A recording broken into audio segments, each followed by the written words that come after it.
On the night of December 6th, I had a dream. In that dream, I was standing on a hill.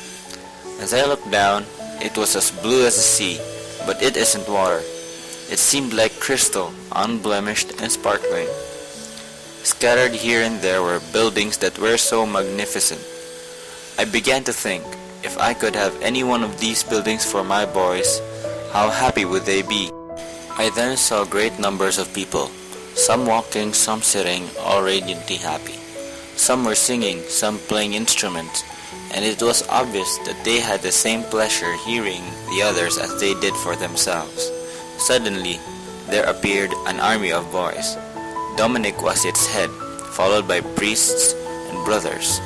They walked towards me radiant with happiness.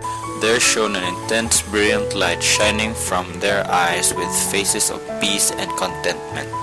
Dominic now approached me on his own until he stood beside me. He was exquisitely clothed, a white tunic interwoven with golden threads and sparkling jewels.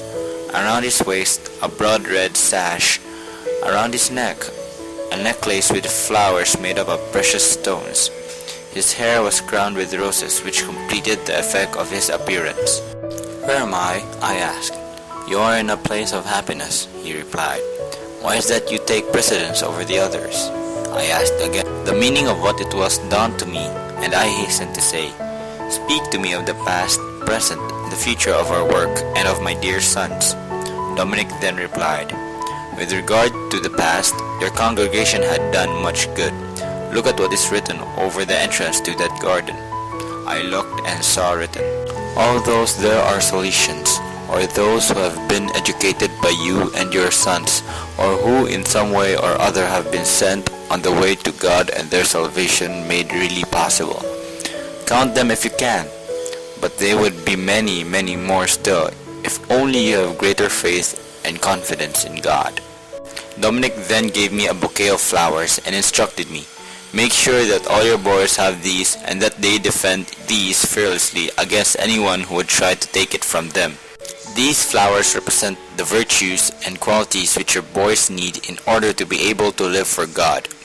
The rose is the symbol of love, the violet of humility, the sunflower of obedience, the gentian of penance and self-discipline, the ears of corn of frequent communion, the lily of purity, the sprigs of evergreen of constancy and perseverance." "What about the Salesian congregation?" I asked. He replied, "God has great things in store for it. This coming year something will begin which will stretch out to the whole world. This is only one of many great developments of the future. However, this can only be so on condition that your sons keep to God's way and plan, and not their own." "One last thing," I now said. "Are all my boys living as children of God? Tell me something that will make it possible for me to help them more." "You can divide your boys into 3 groups," Dominic replied, "and these 3 sheets of paper indicate how." He handed me the first one. On it was written in large characters, This sheet contained the names of those who had never been overcome by evil. They were numerous. I saw them all before me. Many of them I knew, many I saw for the first time. I saw how they lived their lives for God fearlessly and unflinchingly, in spite of the enormous difficulties and dangers they encountered. It was as though they were traveling along a road and were being continually ambushed. They were greatly hindered and molested by the barrage, but never brought down or wounded. Dominic then gave me the second sheet, on which was written in large characters. On these sheets were the names of those who had seriously offended God, been badly wounded on the journey, but had regained their balance and healed their wounds with a good confession and communion, and were trying to press on again, although some showed signs of being discouraged by their experience. They were more in number than on the first sheet. I saw them all and once again recognized many of them. I held out my hand for the third sheet, on which I could see written the words. On the sheet were the names of those who had rejected God by serious sins and were continuing to do so, content to remain deprived of His friendship. I was very anxious to know who they might be and attempted to take the sheet from Dominic. "Wait a moment," he said to me earnestly. When you open this sheet, a terrible stench will be given off, which neither you nor I could possibly bear. It is likewise intolerable to the angels of God and God himself. How can this be? I said, the angels and God being pure spirits. It means this, he replied, that just as you seek to put the greatest distance possible between yourself and what nauseates you. He then gave me the sheet, saying, look at it and try to make good use of it for your sons.